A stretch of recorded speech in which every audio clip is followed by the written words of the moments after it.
made possible by the free gift from Dr. Santo Clerico, my friend from Australia, who made a post. And I saw the post. I said, this is worthy to make a video of it. So that's what I've done, and I hope that you will enjoy this as much as I did putting it together. Because your changed life is not a proof that you're saved. When I saw that, it really got my attention. Your changed life is not proof that you're saved. Wow. Because many Christians have been taught that the proof of one's salvation really is a changed life. But if that is true, what do we do with the church at Corinth? What do we do with this church in Corinth? When you read First Corinthians, you discover a church full of problems. Wow, and they did have a group of problems. They were divided. They were suing one another. They were getting drunk at the Lord's Supper. Wow. They were abusing spiritual gifts. And here in chapter 5, one man was sleeping with his father's wife. It wasn't like a secret in the church. He wasn't caught. The church knew about it. In fact, the church was boasting while it was happening. Wow, this was terrible sin going on. But in 1 Corinthians 5:1 and 2, in the International Version of the Bible, it actually reported that how there is sexual immorality among you of a kind that even the pagans do not tolerate. Not even the pagans tolerate. A man is sleeping with his father's wife. And in verse 2, and you are proud. And you are proud. If we judge salvation by behavior, then most Christians today will conclude that the entire church was lost. But Paul didn't think this. Listen carefully to what Paul says out of 1 Corinthians 5:4 and 5 out of the New Living Translation. Then you must throw this man out and hand him over to Satan, so that his sinful nature will be destroyed, but he himself will be saved on the day the Lord returns. Now that's what Paul is saying.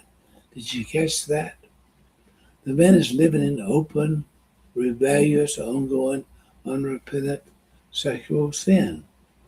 And the church knows about this. The church knows about this. And the church is proud.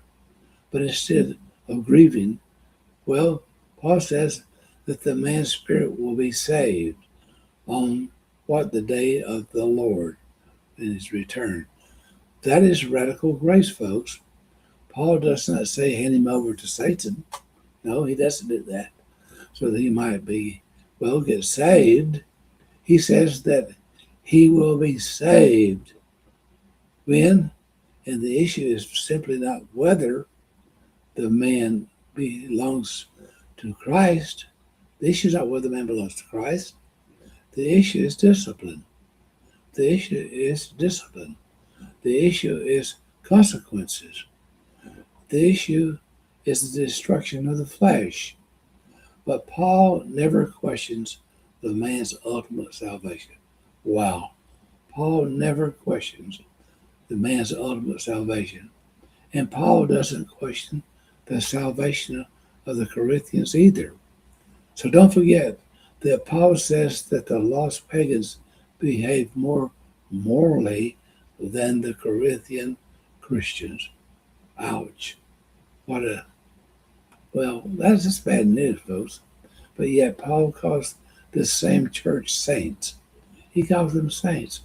In 1 Corinthians 1 and 2 out of the Young's Little Translation, in verse 2, he says, to the assembly of God that is in Corinth, to those sanctified in Christ Jesus, called saints. He calls them saints and not sinners. Now that's grace. Think about that.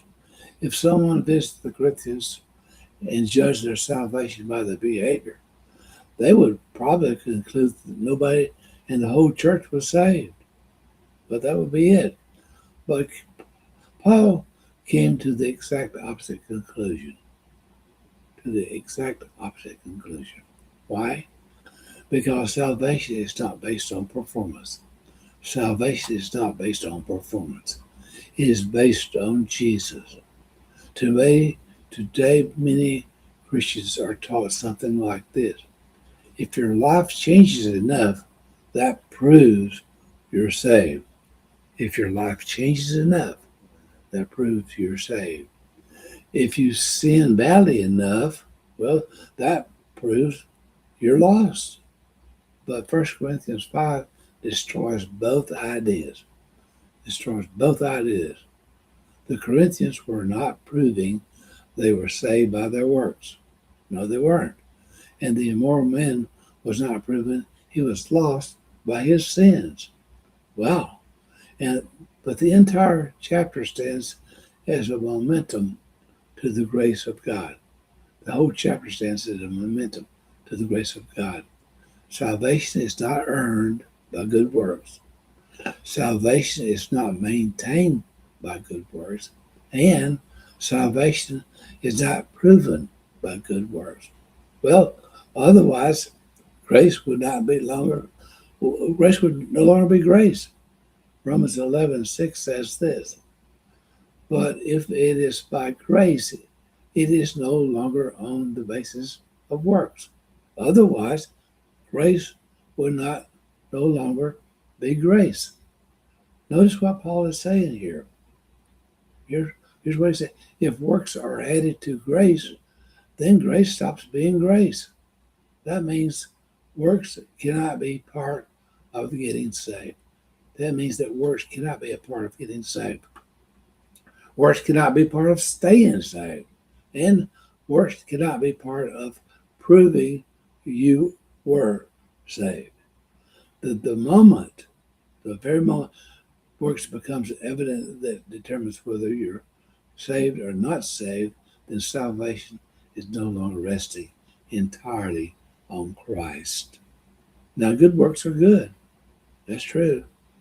And sin is destructive. And that's true. But God disciplines his children.